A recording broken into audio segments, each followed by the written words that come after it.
This video is brought to you by my fantastic supporters over at Patreon. Go to patreon.com/TJTheEmperor to find out how you can support the channel. And now, our feature presentation.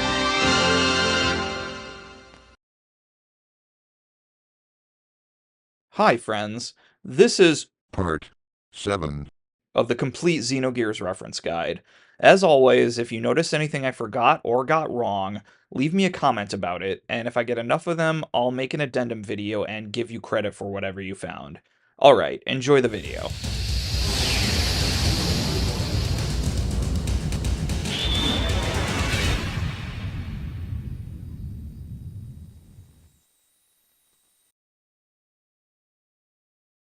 So the party reaches the Merkava's core, where they find a giant glowing mass, which is to become the resurrected Deus. Essentially, the party's role was to bring Deus's components, which included the Anima relics and Ellie herself. Ramses, who's realized he's been just as much of a pawn in Krelian and Miang's game as anyone else, bursts into the room and kills them both. Sensing an opportunity, Faye disembarks his gear and frees Ellie, but to everyone's horror, Ellie shoots him.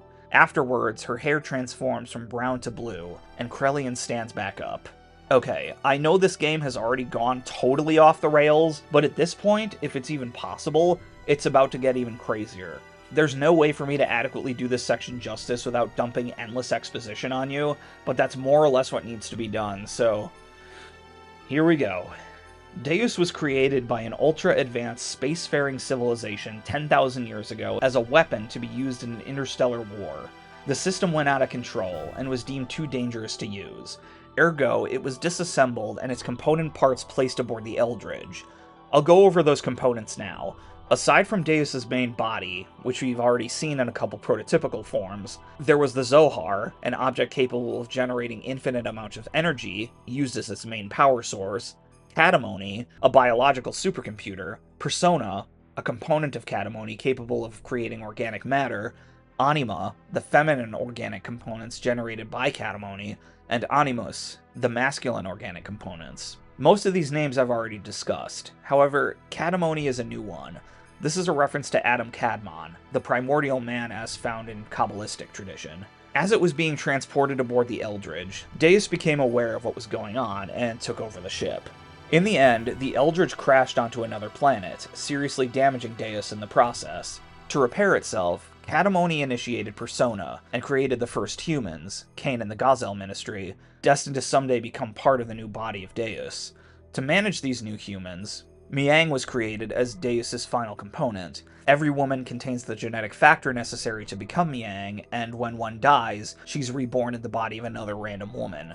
I should add here that Perfect Works reveals Miang's last name to be Hawwa, the Hebrew form of the biblical Eve, fitting considering she's essentially the first woman of this new planet. I know that's a shit ton of information to absorb at once, but for right now, just keep this one fact in mind.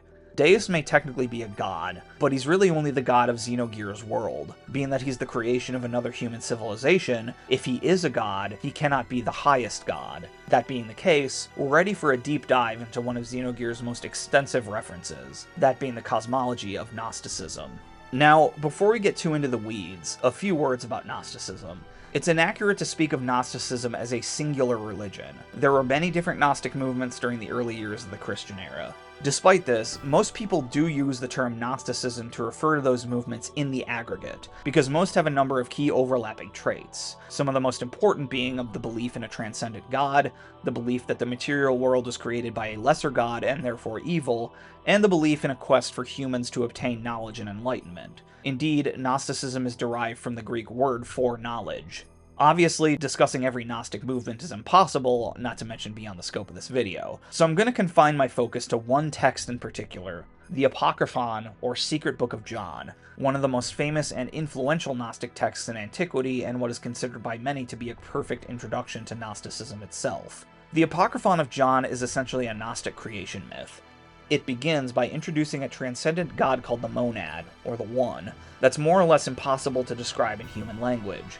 At some point, the monad, which began as pure consciousness, developed self-consciousness. In this text, the principle of self-consciousness is called Barbelo.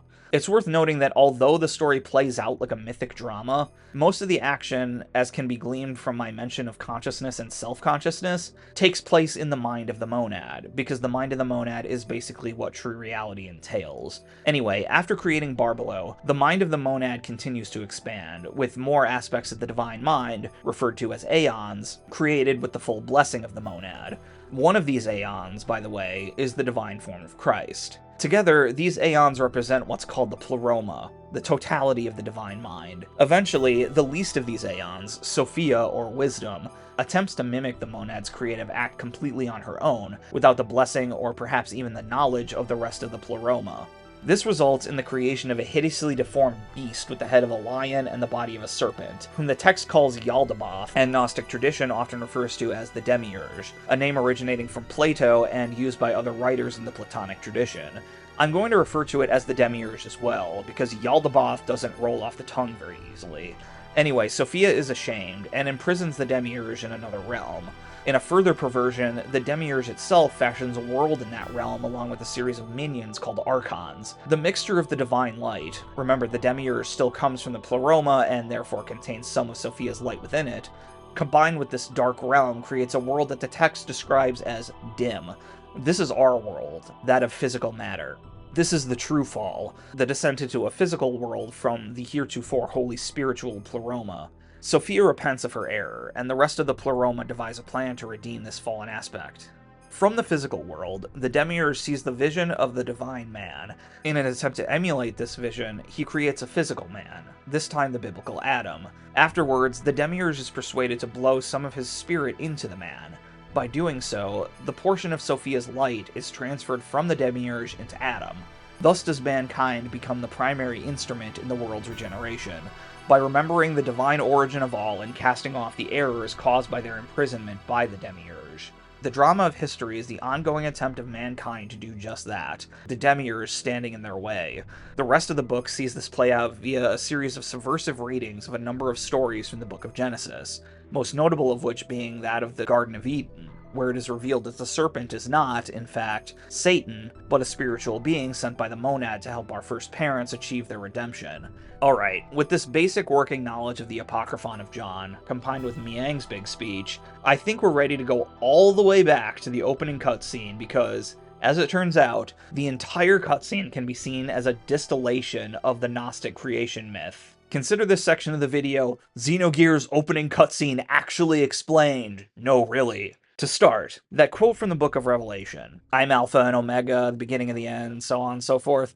This is Deus talking. Remember, Alpha 1 and Omega 1 are components of whatever is taking over the Eldridge, and we now know that to be Deus. As the being who will eventually create a new breed of humans on Xenogears' world, Deus is the analog to the Demiurge. His recitation from the quote from Revelation, therefore, does two things. Proclaim his divinity in place of the transcendent God, but also, rather arrogantly, suggests that his victory is a foregone conclusion. Remember, in context, the verse is spoken by Christ at the inauguration of the new heaven and new earth at the end of that book. As Shakespeare said, the devil can cite scripture for his purpose. So, Alpha 1 and Omega 1, what exactly are they? Alpha 1 is the biological supercomputer Kadamony. The genome restructuring and exon replacement mentioned by the bridge crew is in reference to Kadamony creating the first Miang. While this is going on, Kadamony also hacks into Raziel's tree. Omega 1, meanwhile, is the physical body of Deus. It's that embryo thing we saw on the screen, and also the boss we fought in Mahanan. Omega 1 manages to completely subdue the Eldritch's defense systems, while Alpha 1 takes control of its autopilot system, Faust. I don't believe the name Faust has any greater Gnostic significance, other than further hammering home the idea that Deus is by all accounts damned. One thing that should be clarified here is Deus's ultimate destination, a place the bridge crew refers to simply as the main planet. The game itself does not make this clear, but the main planet is not, in fact, the planet Xenogears takes place on. According to Perfect Works, Deus's destination is actually Lost Jerusalem, in other words, our Earth. What exactly Deus wants on Lost Jerusalem is a mystery. Even Perfect Works says it has no idea. But whatever significance it has, the crew obviously knows what it is, and they're going to do everything possible to stop it. Herein begins the chain of events that lead to the crew being massacred, and the Eldritch crashing on Xenogears' planet. If we look at what transpires from a Gnostic perspective, this can be seen to parallel Sophia hiding the demiurge in her own shadowy realm, meaning that human beings, in this case, can be read as analogues for the divine Sophia. In a way, this makes sense. Human beings, by their own accord, created this monstrosity of nearly divine power, are ashamed of what they've done, and attempt to hide it, first by transporting it on the Eldridge, and after it's attacked, crashing it on the planet. This all leaves one major mystery yet unsolved. Who or what is saying you shall be as gods? The game itself never answers this question. For my part, I'm going to borrow an interpretation from Resonant Arc, as I think it makes a lot of sense. Remember, in context, you shall be as gods is spoken to Adam and Eve in the Garden of Eden before they eat the fruit of the Tree of Knowledge. The Gnostic interpretation of that myth sees the serpent not as an evil figure, but as an agent sent by the transcendent God meant to guide human beings to knowledge of the divine. That being the case, I think the message is meant to be seen as being spoken by the transcendent God. As shitty as everything may seem right now, things will eventually work themselves out. In the tragedy of the fall, the seeds of redemption have already been planted. This makes sense if we remember the Apocryphon of John. Even though it may seem the demiurge has the advantage, the monad still guides its hand, whether by trickery, working in the shadows, or whatever else is necessary. Deus may think it's won, but the humans it creates will have that spark of the divine that will eventually spell its doom. And so the Eldridge crashes, and from the wreckage, Miang emerges, programmed for nothing but the eventual resurrection of Deus. There the scene ends, having perfectly planted seeds that would only be paid off dozens and dozens of hours later. Something I don't think I've ever seen replicated in another video game in quite the same way. I've said this before, but I'll say it again. Tetsuya Takahashi and Kaori Tanaka are so damn good at playing the long game in their storytelling. Alright, we're done with this. Let's get back to Disc 2. When we last left off, the new Miang, the transformed Ellie, had just finished her speech and is about to rejoin with Deus. Faye, unable to abandon her even if she's Miang, follows her while the rest of the party leaves. Deus fully awakens and begins completely annihilating everything in sight alongside its support interface weapons, called the Seraph Angels. Seraph is the singular form of Seraphim, a term we've already encountered. However, in Japanese, the Seraph Angels are actually called Aeons. I think this is a much better name, because remember, Aeons are a term used to describe the emanations of the monad in Gnostic cosmology. If we were striving for perfect accuracy here, Deus's Aeons should be called Archons. The fact that Deus calls them Aeons is another example of his cosmic arrogance. He not only considers himself the god of this world, he's reaching for the throne of the monad as well. Anyway, Faye is eventually found, but is basically catatonic. Once again, the Elders of Shavat condemn him to carbon freezing, their reasoning stemming from their sin that's been alluded to time and again. In the war with Solaris 500 years ago, Shavat made a deal with the Gazelle Ministry. They would give up Sophia and the entire rebel army in exchange for Miang and divided rule of the Earth's surface. The deal proceeded, the end result being Sophia sacrificed herself, Krelian lost his faith, and Lacan, resenting himself for not being able to save Sophia, spiraled out of control and became Graf. Now, to go back to the reference from way back, we can see why Shavat's capital is named Aphel Ora. They may be close to the sun, but that position only came about from a betrayal that led to the creation of two of the most evil men who ever walked the planet. No sunlight is able to brighten the stain caused by their sin. Shavat is afraid of history repeating itself, with Id taking Graf's place as the new destroyer of worlds. For that reason, Faye is frozen, and in his frozen state, he witnesses those tragic events in real time. What follows is a flashback of the final days of the resistance forces in the war against Solaris 500 years ago. Most we've already met: Lacan, Sophia, Krelian, and Rene Fatima. The one addition is Roni's brother Rene. Like his brother, Rene is also named after one of the Figaro brothers from Final Fantasy VI. In this case, Rene is the middle name of Sabin. While these five are the prime movers, make no mistake, the focus of this scene is on Lacan and his transformation into Graf. In charting this transformation, we can use Queen Zephyr's anxieties as a guide, for it's helpful to look at Lacan and Graf as a direct counterpart to Faye and Id. If Id is a literal manifestation of the Freudian concept of the same name within Faye, then Graf can be similarly described as the literal manifestation of the Lacanian concept of desire within, well, Lacan. Now, before I continue, a brief confession. Jacques Lacan's work is notoriously difficult, and being a novice to it myself, I would be lying if I claimed to have an adequate grasp on it. I don't. I tried my best, but don't be surprised if I made mistakes. Therefore, I'm going to make this section quick, and that disclaimer I put way back at the beginning is going to apply double here. Please don't be afraid to correct me if I totally end up butchering his theories. Okay, so, desire. The origins of desire derive from the feeling that there's something we lack. Being a good psychoanalyst, Lacan believes this lack derives from the sense, regardless of how true it is, that one has lost something when we left the protection of the mother and into the symbolic order represented by language, law, and of course the father. Once we feel this lack, we desire to fill it, and will be drawn, often unconsciously, towards that which we perceive will fill that void, what Lacan calls the objet petit a, or the object cause of desire. All this in mind, we can see how it would apply to Lacan. According to Perfect Works, Lacan was orphaned at the age of 6. His parents' deaths are the familiar lack made literal. His desire, at least at first, would then seem to be to protect those around him so as to ensure the tragedy of his childhood can never happen again. As Sophia says to him later, he's someone who cannot bear to see others hurt by his own actions. That being the case, his love for Sophia, for her as a person, not as her status as the Holy Mother of Nisan, could be considered the object cause of that desire. But of course, if Lacan claimed Sophia for himself, that would not erase his desire, for she could then not adequately fulfill her role as the Holy Mother, ergo the rest of Nisan, who's currently suffering under the iron heel of Solaris, would be infinitely more vulnerable. This entire relationship, then, is an almost literal embodiment of a key paradox recognized by Lacan. The object cause of desire will not fill the void. Desire still remains. I think Lacan's dialogue with Krelian, concerning whether or not he should abandon his painting of Sophia, suggests he's somehow aware of this. As the painting approaches completion, he feels not a sense of accomplishment, but a terrifying awareness of that void at the core of his being. Unfortunately, his relationship with Sophia ends in perhaps the worst possible way. She sacrifices herself for the sake of ending the war. The tragedy that so defined Lacan's childhood has just repeated itself on an infinitely larger scale. Lacan, understandably, is a completely broken man. Taking advantage of this, Miang appears and twists his desires into something much more negative. Whereas before he desired to protect those around him, Miang convinces him that what he really should desire is power. If he had power, he could save whoever he wanted.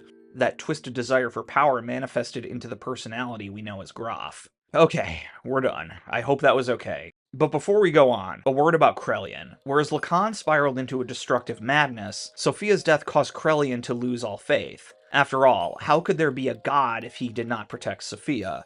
But at that moment, he remembers something Sophia said long ago. God does not exist externally, but is found within you. He misunderstands those words, vowing to create a god with his own hands, a vow that leads him to join the upper echelons of Solaris and support their goal of resurrecting Deus. All this in mind, we can finally give an answer as to why, in the depths of the Merkava, we find the one-winged angels of Nisan. It makes perfect sense when you consider that Krelian, despite becoming a psychopathic monster, thinks he's following Sophia's message to the letter. His entire twisted plan stems from her words and his inability to let her go. The image of the most holy symbol in Nisan, found in the depths of the most evil entity in the world, could not be a more perfect symbolic representation of the depths of Krelian's psyche. Anyway, back to the present. Faye's carbon prison isn't able to hold him for long. Id reawakens, reactivates Veltal, and heads out to find the Zohar. Though the game does not mention this, the snowy land where the Zohar rests, according to Perfect Works, is named Bethlehem, a reference, of course, to the birthplace of both King David and, according to the Gospels of Matthew and Luke, Christ himself. Once there, Faye and Id talk in Faye's subconscious. During their conversation, Id mentions a concept called Metempsychotic Memory. Metempsychosis is the Greek term for the transmigration of souls, a concept made famous by the pre-Socratic philosopher and triangle man Pythagoras of Samos. Triangle man, triangle man, triangle man hates particle man. In the context of the conversation, Id is referring to the memories Faye inherited from his past lives, Lacan included. He sees Faye as unworthy to claim dominion over those memories. The rest of the party catches up to Id, and as they do, an enormous golden monolith emerges from the ground. This monolith is the Zohar. Now, it's obvious from its appearance that the Zohar is meant to invoke the monolith from 2001: A Space Odyssey.